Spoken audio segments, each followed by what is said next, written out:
nation is on the horizon of a brand new start for 2025.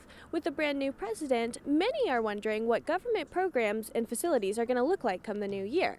But one thing we should not be guessing is the state of our education when it comes to our students. So we sat down with the Secretary of Education for Virginia's Department of Education, Aimee Guidera, and she walked us through a little bit what the new year is going to look like, as well as what's going to continue after Glenn Youngkin's last term. I am the Secretary of Education for the Commonwealth of Virginia.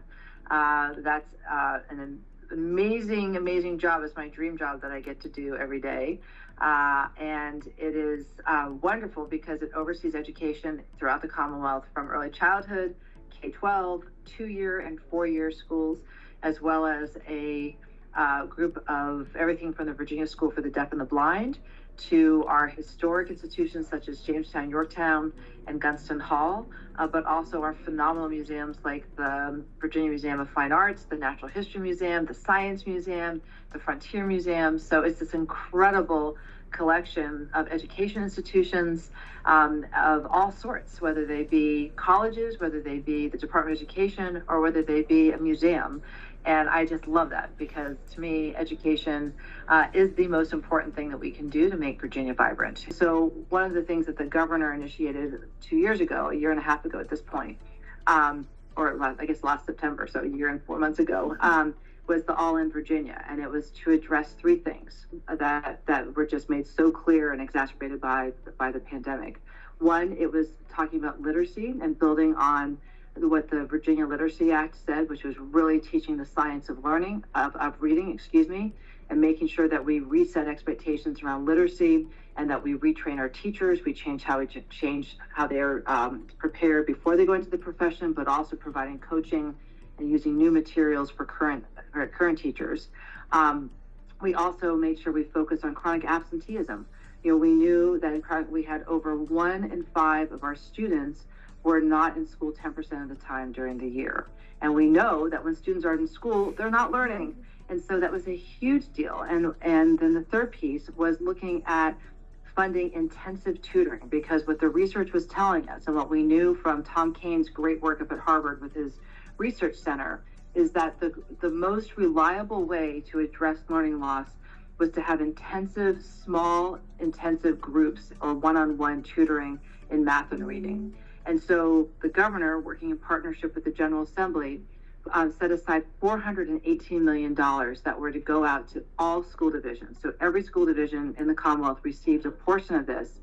And the money was distributed based on the number of students who needed the help. So this is one of those cases that I believe deeply in with using data, is that when we have better data, we're able to prioritize the resources, time, energy, money to the schools and the students who need the help the most. And that's what we were trying to do with an All in Virginia by providing the dollars to the schools and saying, you now have this pot of money and you need to use 10% of it on efforts to address chronic absenteeism. And the rest of it needs to be used to expedite the rollout of the Literacy Act and to do that intensive tutoring. Everything that we're focused on in the Youngkin administration is about having high expectations and ensuring that we're preparing all of our graduates at all ages for success in life. And that means, are our students ready for the next thing? So one of the things I'm really excited about is we're rolling out a refresh of what was formerly known as our accreditation system in K-12, and now we're calling the School Performance and Support Framework. And it incentivizes a focus on mastery of content and on readiness for life at all levels. And so to me, that's one of the most important things we can do, is that we're resetting expectations to be higher. We're making sure that we're raising the floor for all students and saying we know that our knowledge-based and skills-based economy is demanding more from all of our citizens. What are your thoughts going into 2025? We'll have a new president and everything and system, and people are kind of just resetting post-COVID. What are your thoughts for the education system? So my thoughts are, we are doing so much great work here in Virginia. And that's what I think about all the time. So, of course, like everyone else, I followed what happened in DC, but, education is one of those policy areas where the federal government plays a very small role. Only 10% of money in education in Virginia comes from the federal government.